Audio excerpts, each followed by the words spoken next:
Okay, so please forgive me. I will be all over the place with this story because it's new. And when you read different articles and even look at different news programs, everything's slightly different. So this is what I gathered. By now, everyone has heard about this horrifying story out of Uvalde, Texas on May 24th. That was just Tuesday. So the information, again, is consistently coming in. I'm going to try to stick to what I believe is correct. This was given from the Texas Department of Public Safety. 18-year-old Salvador Ronaldo Ramos had shot his grandmother in her face, forehead, leaving her in critical condition. Then I've seen reports that she had passed away. He would then drive his car where he crashed it and abandoned that vehicle. It was a black pickup truck from what I saw. That vehicle actually wasn't his. His grandfather says that Ramos didn't even have a license. He ended up at Robb Elementary School. He would enter the building through a side door a little bit after 11:30 a.m. He had a handgun with him, and they believe a rifle was in his possession, or he may have had a rifle. He had his backpack on. He had posted on Facebook that he was going to shoot his 66-year-old grandmother. Then he posted later on that he did shoot his grandmother. And then his third post would say that he was heading to the elementary school to shoot. It's still not found out how he was even able to enter the school, but again, he was able and he got in and he started shooting every single person that was directly in front of him. My question is, why start this killing spree at the elementary school? And you will understand why I have said that in this moment. Now, Ramos, or someone said that Ramos's only words were, quote, "You're about to die," end quote. And that's when he started to proceed with shooting everyone. So last night, when I was reading about this story, it said 19 children and 2 teachers have been killed by Ramos. I have to add that the status that I got last night has changed this morning when I was actually watching ABC News. It changed it to 14 children and 1 teacher killed. I am not certain even if that's the correct status. 14 are injured but expected to survive. They're also saying that Ramos had acted alone, but of course they will do some investigation to see if there was anyone else that may have acted with him. He would barricade himself inside a classroom to where he was killed. Now, Ramos is being described as being unemployed. I did also read that he was employed at Wendy's. Maybe he was unemployed when this happened, but he was employed at Wendy's. He purchased 2 guns on his 18th birthday, which was a few days ago. He got one and then he came back and he purchased another one. They also said he had no girlfriends and no friends and he was a loner, and that may have contributed to this. I don't think that really people should start speculating right now that the reason why you have no girlfriend or no friends is the reason why you would, kill your grandmother and go into an elementary school and do this. There's a lot of young men out there that don't have girlfriends and very little friends that would not do this. Then I saw this picture that they say was on his Instagram. So if this was on his Instagram, then he had to be secure with what he's doing. Honestly, I don't know in what context this picture came from. Like, was this a Halloween picture? I don't know. but they say that they suspected that he may have been transgendered. And again, if he felt that he was a young woman, I mean, you still don't go into an elementary school and kill people if that is the case. There was a former student who was, I'm going to use the word friends, but maybe I should say acquaintance with Ramos. He said they were not close, but they knew each other.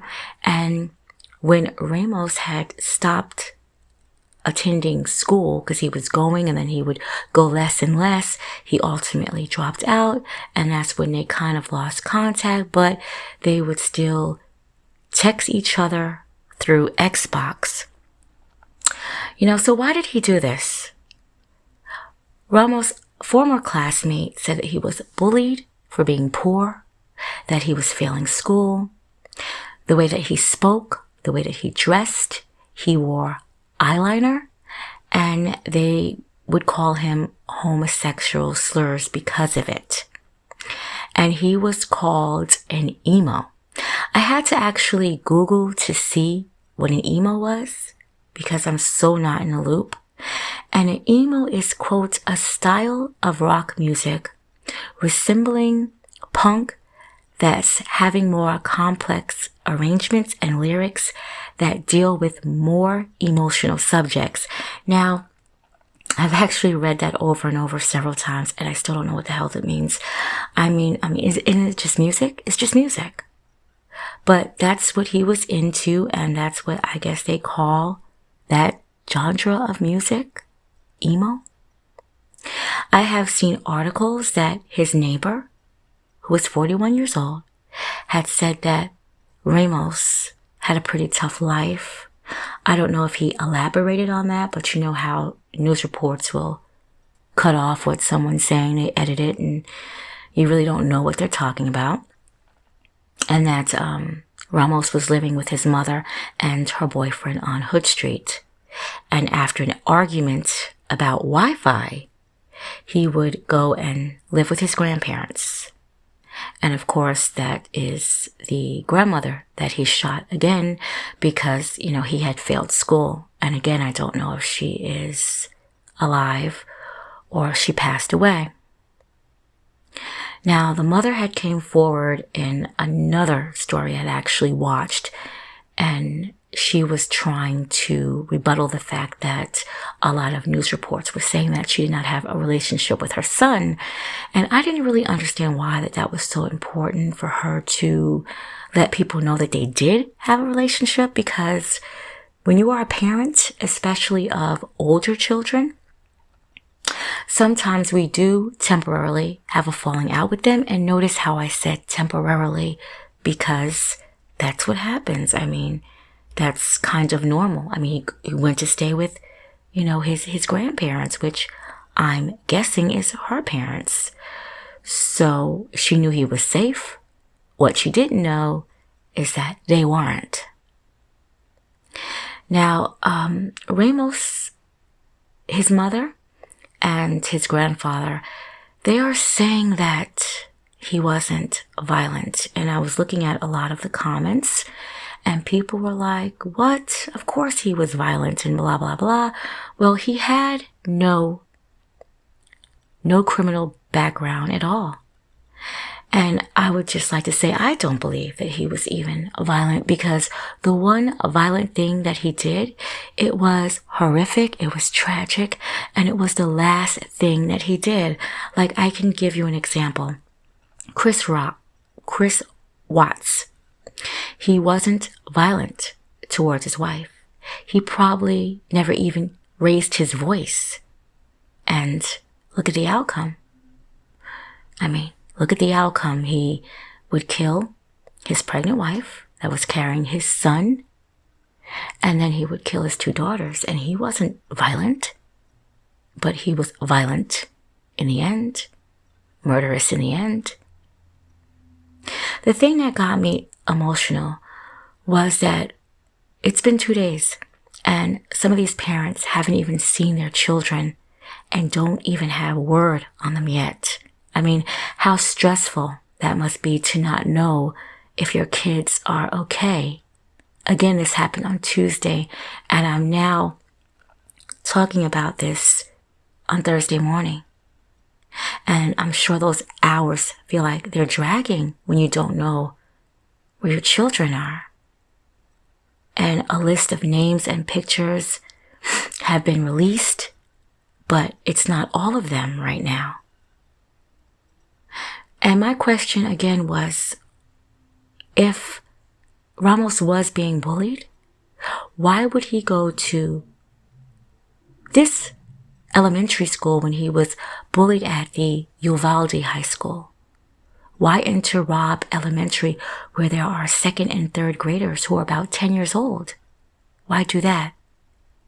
And I have read these little kids, you know, they are just, I don't know how they're going to feel when they get older. This is something that's going to stick with them for a long time. This is the most tragic thing that probably ever happened to them. I mean, I remember taking my son to second grade, and they're so innocent and so hopeful with, I think he had I think it was a Spider-Man or a Batman backpack, and he was just so happy about going. And I felt at the time that he was safe when I dropped him off, and thank goodness he was. But it's so scary now. Like no one is really safe anywhere. I also read at Wendy's where he worked, you know, was a lot of young people there, and they all congregated together, but he pretty much kept to himself. However, he had texted quite a few of his female co-workers, and some of the text messages were inappropriate, but I'm saying he got their number, so he had some kind of game or some kind of conversation where he was able to even, you know, get his co-workers' phone numbers. Now, he had a social media page on TikTok, but that really didn't have much information on it. And he had a Facebook account. I think he was calling himself the Big Ops, if I'm correct. And an Instagram account that was taken down by Instagram. And strangely, about 50 more accounts had gone up with his profile on it. And I have no idea why, but Ramos knew this. He thought that he would probably be an instant celebrity. I'm sure he knew that. He had tagged someone in a picture of his guns, and I believe she responded, "Why are you tagging me? I don't know you." And he had gave an impression like, "Be grateful because you'll see soon." So he knew what he was doing, and of course this was premeditated. And I'm actually watching the news now, and I'm going to share what I'm watching right now, and please forgive, I'm going to screen record, and so it might not look that great, but this is what I'm watching on the news right now. Reunited with their parents, and then the families waiting, the grief on their faces as the hours went by, consoling one another, pleading for answers. And the remarkable moment, Pedro Adame searching for his niece in the crowd of children being led inside, when suddenly they spot one another. Yes, you got it. It's okay. We're right here. We're right here. Okay, it's okay. We're right here. Okay. Hey, we're right here. Okay. Hey, it's okay. We're right here. For so many others here, the reunions never came. Tonight, these are the young lives stolen here in Uvalde. Amory Jo Garza had just turned 10. And look at this image, holding an award for the honor roll. That award had just been given to her hours before the shooting.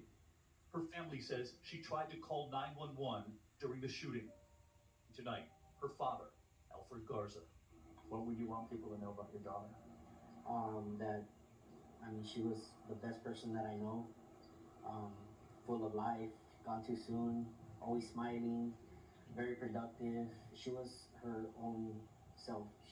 She was her own person. She was a leader. She didn't try to be like anybody. She wanted to do things the way she wanted to do them. And that's what I admired most about my daughter. She was not a follower. She was a leader. He shows me the video of them fishing together.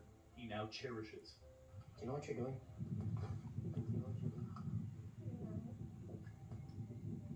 Overnight here, Adolfo Cruz, a grandfather waiting for word on his granddaughter, Ileana Cruz Torres.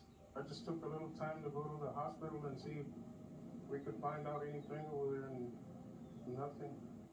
His granddaughter did not survive. There was Xavier James Lopez, who was 10. A family member saying Xavier's mom was at that award ceremony just hours before the shooting. She had no idea it would be her final time with her son. His grandmother on the pain.